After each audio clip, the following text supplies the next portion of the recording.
ಎಲ್ಲರಿಗೂ ನಮಸ್ಕಾರ. ಹೇಗಿದ್ದೀರಾ? ಇವತ್ತು ನಾನು ನಿಮಗೆ ಒಂದು ಸಿಂಪಲ್ ಆಗಿರ್ತಕ್ಕಂಥದ್ದು ಬೇಸಿಗೆಗೆ ತುಂಬ ತಂಪು ಅಂತಕ್ಕಂಥ ಕೋಸಂಬರಿ ತೋರಿಸ್ತಾ ಇದ್ದೀನಿ. ಎಲ್ರಿಗೂ ಗೊತ್ತು, ಸುಮ್ಮನೆ ಏನೋ ಮಾತಾಡೋಕ್ಕೆ ಅಂತ ಬಂದೆ. ಬರೀ ಮಾತೇನು ಆಡೋದು ಅಂತೇಳಿ ಇದೊಂದು ತೋರಿಸೋಣ ಅಂತೇಳಿ ಬಂದಿದ್ದೀನಿ. ತೀರಾ ಕೆಲವ್ರಿಗೆ ಗೊತ್ತಿಲ್ಲದವರಿಗೆ ನೋಡ್ಕೊಂಡು ಕಲ್ತ್ಕೊಳ್ಳಿ ಅಂತೇಳಿ ಬಂದಿದ್ದೀನಿ. ಹೇಗೆ ಮಾಡೋದು ಅಂತೇಳಿ ನಾನು ನಿಮಗೆ ತೋರಿಸ್ಕೊಡ್ತೀನಿ.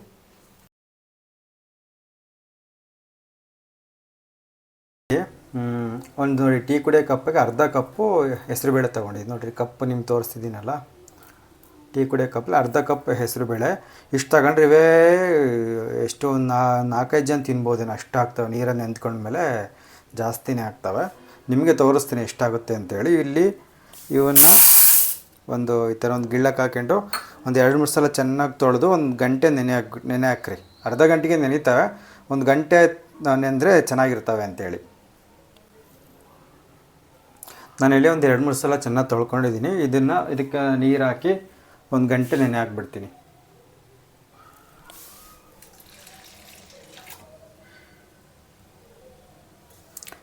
ಇದ್ರ ಪಾಡಿಗೆ ಇದು ನೆನೆ ಹಾಕ್ಬಿಡ್ರಿ.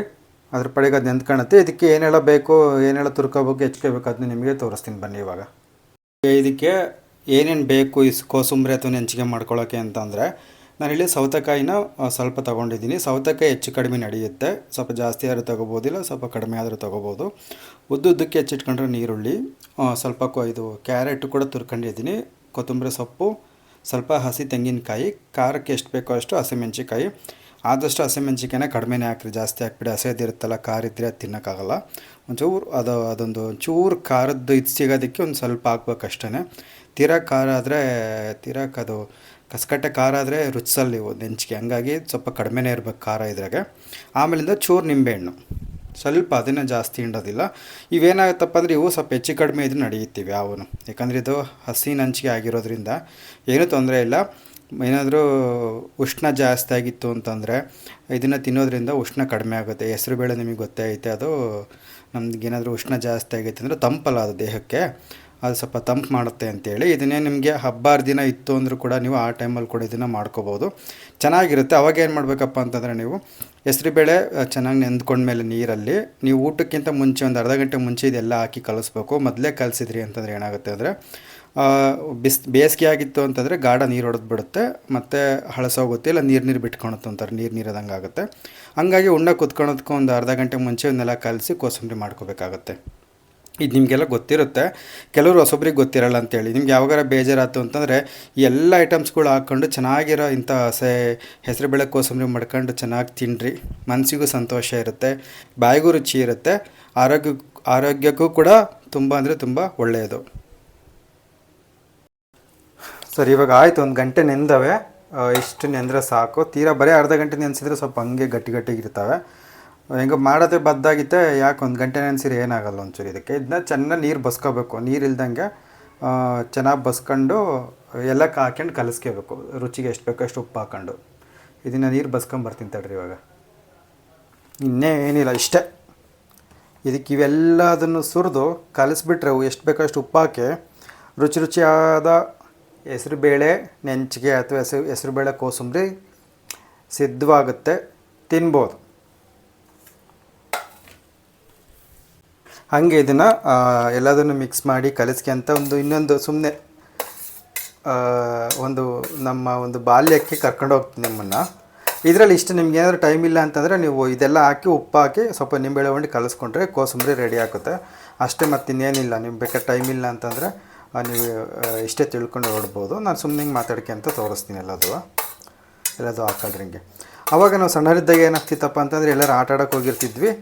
ಮನೆಗೆ ಬರೋ ಅಷ್ಟೊತ್ತಿಗೆ ಯಾರಾದರೂ ನೆಂಟರುಗಳು ಬಂದಿರ್ತಿದ್ರು ಅಂತ ಇಟ್ಕೊಳ್ರಿ. ಅವ್ರು ಬಂದರು, ಈಗ ಹಳ್ಳಿಗೆ ಬಂದರು ಅಂತಂದರೆ ಒಂದು ಮನೆ ಇರಲ್ಲ, ಅವರು ದೊಡ್ಡವರು ಸಣ್ಣವರು ಇವ್ರ ಮನೆ ಅಂತೆಲ್ಲ ಇರ್ತಿದ್ವಲ್ಲ, ಎಲ್ಲರ ಮನೆಗೂ ಹೋಗ್ತಿದ್ರು. ಬ್ಯಾಗ್ ಒಂದು ನಮ್ಮ ಮನೆಗೆ ಇಟ್ಟು ಹೋಗ್ತಿದ್ರು ಅಂತ ಇಟ್ಕೊಳ್ರಿ. ನಾವು ಬ್ಯಾಗ್ ನೋಡ್ತಿದ್ದಂಕಲೇ ಕಂಡು ಹಿಡಿತಿದ್ವಿ. ಕೆಲವೊಬ್ರದ್ದು ಸಿಗ್ನೇಚರ್ ಬ್ಯಾಗ್ ಇರ್ತೈತಿ, ಇಂಥದೇ ಕಲರ್ ವೈರ್ ಬ್ಯಾಗ್ಗಳು, ಇಲ್ಲ ಪಾಟಿನ ಚೀಲದ ಬ್ಯಾಗ್ಗಳು. ಪಾಟಿನ ಚೀಲ ಅಂತಂದರೆ ಪಾಲಿಥೀನ್ ಚೀಲ ಬ್ಯಾಗ್ಸ್ ಅಂತೀವಲ್ಲ, ಪಾಲಿಥೀನು, ಅವೆಲ್ಲ ಪಾಟಿನ ಚೀಲ ಅಂತ ಹಳ್ಳಿ ಭಾಷೆಗೆ ಅಂತಾರೆ. ಅವು ನೋಡ್ತಿದ್ದಂಕಲೇ ನಮ್ಗೆ ಗೊತ್ತಾಗೋದು ಇವ್ರು ಬಂದಾರೆ ಅಂತೇಳಿ. ಅವಾಗ ಫುಲ್ಲು ಖುಷಿ, ಎಷ್ಟು ಚೆನ್ನಾಗಿರ್ತಿತ್ತು ಅಂತೀರ. ಆವಾಗ ಆ ಖುಷಿ ಎಷ್ಟು ಚೆನ್ನಾಗಿರ್ತಿತ್ತಲ್ವ. ಆಮೇಲೆ ನಮಗೆ ಕಂಡು ಹಿಡ್ತಿದ್ವೋ ಇವ್ರು ಬಂದಾರೆ ಅಂತೇಳಿ. ಮನೆಗೂ ಅಷ್ಟೇ ಘಮ ಘಮ ಅಂತಿತ್ತು. ತಿಂಡಿಗಳು ಮಾಡೋರು. ತೀರಾ ದೂರದ ನೆಂಟರುಗಳಾದರೆ ಸಿಹಿ ಪಾಯಿ ಮಾಡೋರು, ತೀರಾ ಹತ್ರದರಾದರೆ ಏನಾರು ಮಂಡಕ್ಕಿ ತಿಂಡಿ ಪಕೋಡ ಉಪ್ಪಿಟ್ಟು ಏನಾರು ಮಾಡಿ ಪಕೋಡ ಹೇಳಿಬಿಡೋರು.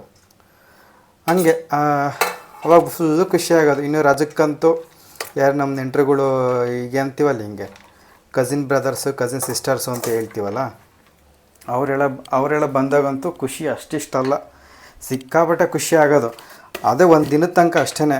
ಎರಡನೇ ದಿನಕ್ಕಂತೂ ಆಲೇ ಕೂದಲಿಡ್ದು ಜುಮ್ ಮಾಡಿ ಹೊಡೆದಾಡಿ ನಿಮ್ಮ ಊರಿಗೆ ಹೋಗ್ರಿ ಅಂತೇಳಿ ದರ ಎಳ್ದು ಬಿಸಾಕ್ತಿದ್ವಿ. ಅವರು ಹಂಗೆ ಸಿಟ್ಟಾಗಿ ಎಲ್ಲರೂ ನಮ್ಮ ಊರಿಗೆ ಬಾಯ್ತು ನಿಂಗೆ ಅಂತ ಹಂಗೂ ಬೈಕೊಂಡು ಹೋಗ್ತಿದ್ರು.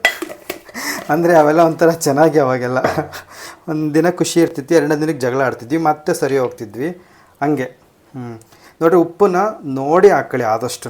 ಇದಕ್ಕೆ ಉಪ್ಪು ಮಾತ್ರ ಸ್ವಲ್ಪ ಆದಷ್ಟು ನೋಡಿ ಕಡಿಮೆನೇ ಹಾಕೋಬೇಕು, ಆಮೇಲೆ ಬೇಕು ಅಂದರೆ ಹಾಕೋಬೋದು. ಒಂದು ಚೂರು ನಿಂಬೆ ಹುಳಿ ಹಿಂಡ್ರಿ, ಹಿಂಗೆ ಇಷ್ಟು ನಿಂಬೆ ಹುಳಿ ಹಾಕ್ಬಿಟ್ಟು ಚೆನ್ನಾಗಿ ಕಲಿಸಿದರೆ ಹೆಸ್ರುಬೇಳೆ ಕೋಸಂಬರಿ ರೆಡಿ ಆಯ್ತು.